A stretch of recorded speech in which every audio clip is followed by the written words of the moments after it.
मृत्यूनंतर पती-पत्नी कधी भेटतात?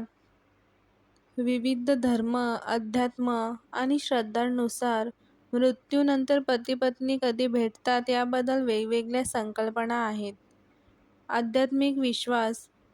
अनेक आध्यात्मिक आणि धार्मिक मान्यतांनुसार जेव्हा दोन्ही जोडीदारांचा मृत्यू होतो, तेव्हा त्यांचे आत्मे परलोकात किंवा स्वर्गात पुन्हा एकत्र येतात. पुनर्जन्म. हिंदू धर्मातील कर्म सिद्धांतानुसार आत्मे त्यांच्या कर्मानुसार नवीन जन्म घेतात. त्यामुळे पुढच्या जन्मी ते पुन्हा वेगवेगळ्या रूपात भेटू शकतात किंवा एकत्र येऊ शकतात. इतर श्रद्धा. काही पाश्चात्य विचारसरणीनुसार मृत्यूनंतरचा आत्मा हा एक ऊर्जा किंवा प्रकाश असतो आणि सर्व आत्मे तिथे एकत्र राहून एकमेकांच्या संपर्कात राहू शकतात. गरुड पुराण. आत्महत्या करणाऱ्या व्यक्तीच्या आत्म्याचं काय होतं? गरुड पुराणानुसार आत्महत्या करणाऱ्या व्यक्तीचा आत्मा 7 नरकांपैकी एका नरकात जातो. आत्महत्या करणाऱ्या व्यक्तीचा आत्मा 60,000 वर्ष नरकात राहतो आणि त्याला अनेक प्रकारच्या यातना सहन कराव्या लागतात. सामान्य मृत्यूनंतर व्यक्तीचा आत्मा 3 ते 40 दिवस भटकतो. पण आत्महत्या केल्यावर आत्म्याला खूप दीर्घकाल यातना भोगाव्या लागतात. जे आत्महत्या करतात त्यांच्यावर देवसुद्धा क्रोधित होतो, कारण ते देवाने दिलेले शरीर नष्ट करतात. म्हणून कोणत्याही परिस्थितीत माणसाने आत्महत्येचा विचार आपल्या मनात आणू नये. याबाबतीत तुम्हाला काय वाटतंय हे कमेंटमध्ये नक्की सांगा आणि व्हिडिओ लाईक, शेअर आणि सबस्क्राईब करा. त्यामुळे अशा नवीन व्हिडिओ तुमच्यापर्यंत पोहोचतील. आणि तुम्हाला काय वाटतंय, कशाबद्दल व्हिडिओ बनवायला पाहिजे ते सुद्धा तुम्ही कमेंटमध्ये नक्की सांगा. मी ट्राय करेन. धार्मिक दृष्टिकोन. हिंदू धर्म.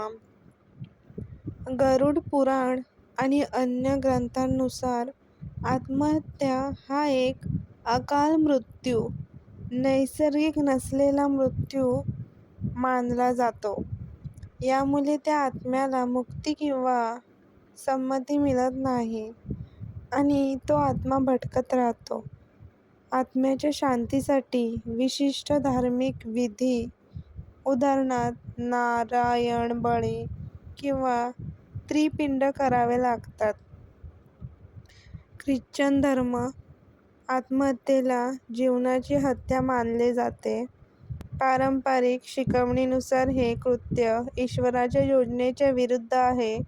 पण परमेश्वर दयाळू असून अंतिम क्षणी व्यक्तीच्या मानसिक स्थितीचा विचार करतो आणि त्याला क्षमा करू शकतो.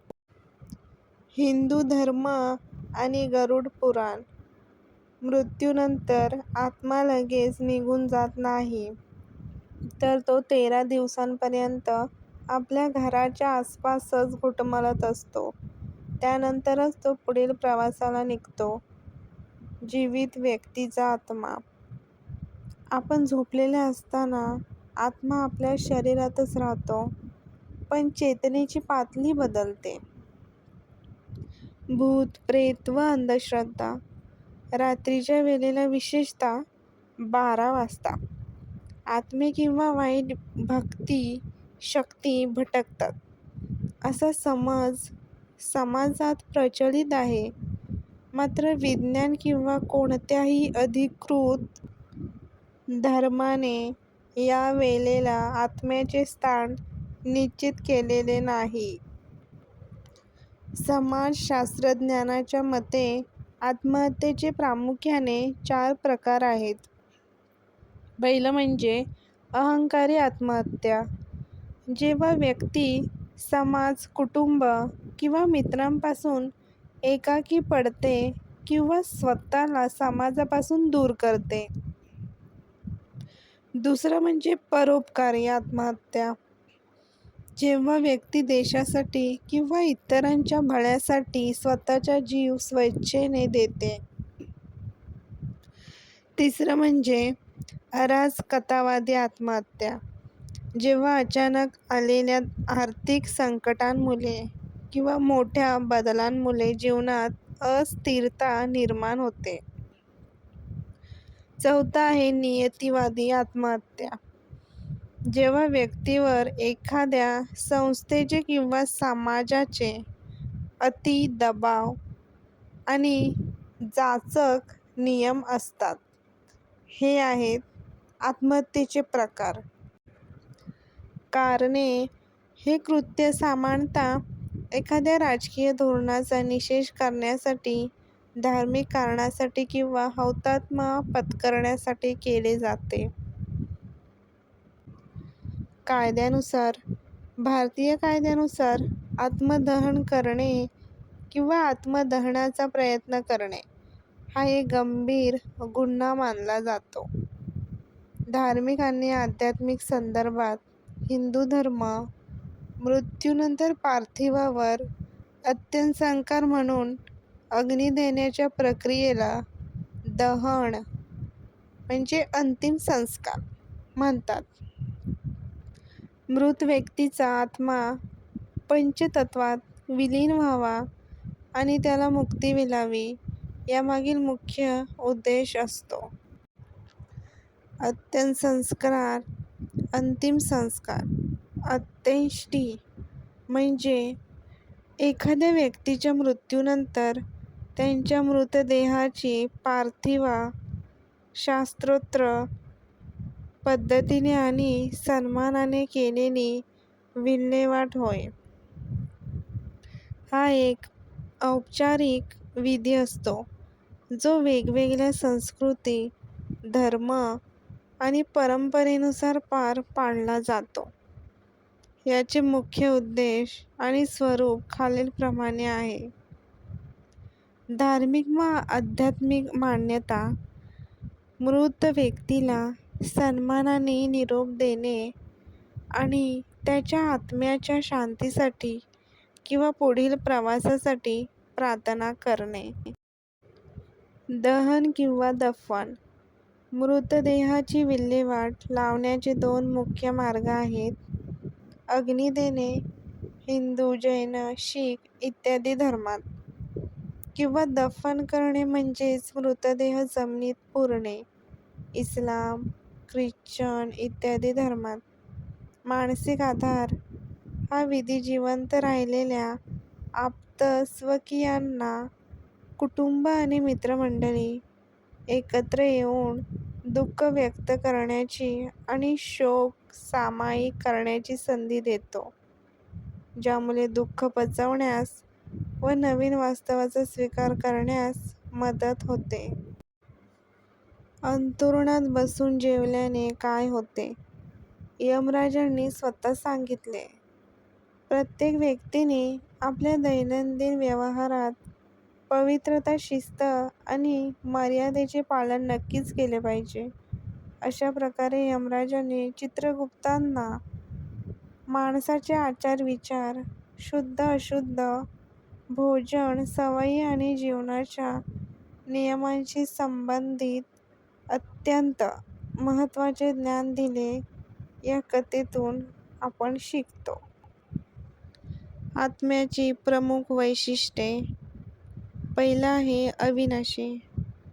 शरीराचा नाश झाल्यावरही आत्मा नष्ट होत नाही, तो फक्त नवीन शरीर धारण करतो. दुसरं आहे ते म्हणजे चैतन्य. आत्मा हे शरीरातील जिवंतपणाचे मूळ कारण आहे. आत्मा असल्यामुळेच आपण विचार करू शकतो आणि हालचाली करू शकतो. तिसरं म्हणजे मनापेक्षा वेगळा. आत्मा म्हणजे मन किंवा बुद्धी नव्हे.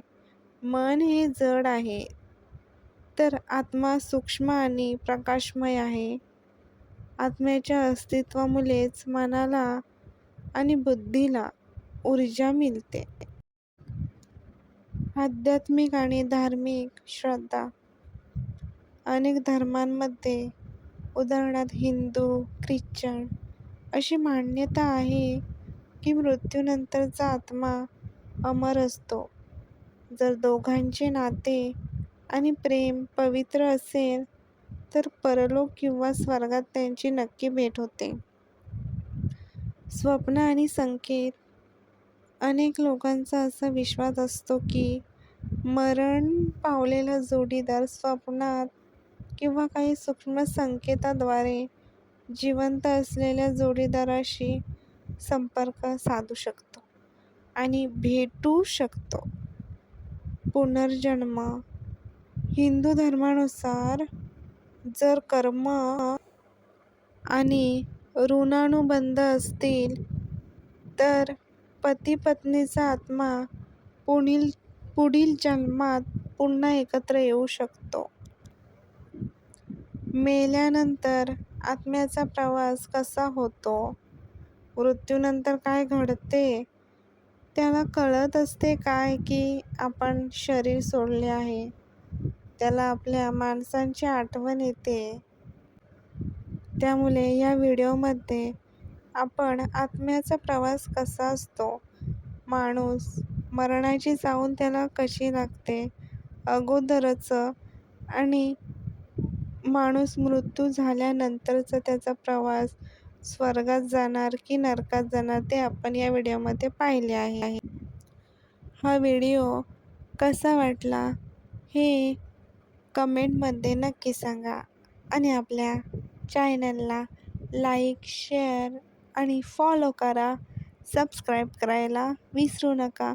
असेच नवीन व्हिडिओ पाहण्यासाठी तुम्ही तुमच्या आवडीचे कोणते विषय मला सांगू शकता की मी त्याच्यावर व्हिडिओ बनवू शकते.